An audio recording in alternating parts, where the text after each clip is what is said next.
Je suis atteinte de MCS, mais souffre malheureusement d'autres pathologies qui m'obligent à consulter souvent des CHU. Les douleurs lors de fortes crises me conduisent aussi régulièrement aux urgences, dans un premier temps.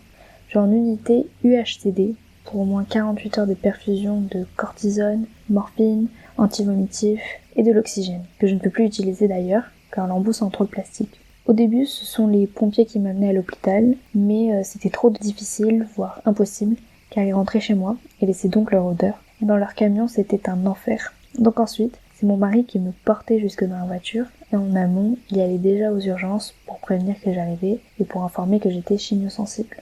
Et suivant l'urgentiste et l'équipe, ils acceptaient de me mettre dans une grande pièce et non une chambre, que ce soit le même soignant, en l'occurrence le moins parfumé, qui s'occupe tout le temps de moi. Mais c'était malgré tout très difficile pour moi, parfum des personnes, odeur des désinfectants, pansement de l'ambiance en général.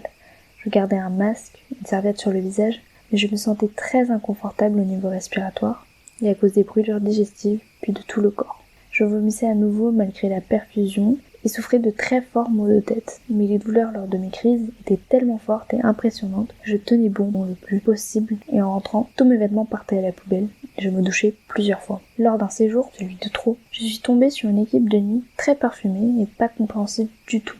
L'urgentiste m'a même dit « Votre MCS est inconnu pour moi, mais je ne vais quand même pas demander à mes infirmières de ne pas se laver. » J'ai dû interrompre mes soins, perfusion, pompe à morphine, et partir au milieu de la nuit en signant une décharge. Je suis donc rentrée avec des douleurs atroces, des vomissements et tous les effets des odeurs toxiques. Depuis ce jour, j'ai tout arrêté, et mon état se dégrade à tous les niveaux. J'essaie de calmer au mieux mes crises seule, sans surveillance médicale, avec des patchs de morphine, suppositoires de prophénide, et de Primpéran, injection d'Imijec, couché dans le noir pendant 5 à 6 jours. Je ne consulte plus personne et ne fais plus mes examens prescrits. Donc je néglige mes maladies neurologiques, mes infections pulmonaires, un TEP scan et des IRM prescrits depuis 1 an non réalisés. Je ne suis plus en état physique et psychologique d'absorber des douleurs supplémentaires, toutes les réactions dues au MCS qui se rajoutent aux autres et de devoir tout le temps se justifier. Un urgentiste compréhensif et inquiet de voir que je ne reste avec des douleurs pareilles chez moi et que je néglige autant ma santé a fait une demande d'HAD, d'hospitalisation à domicile,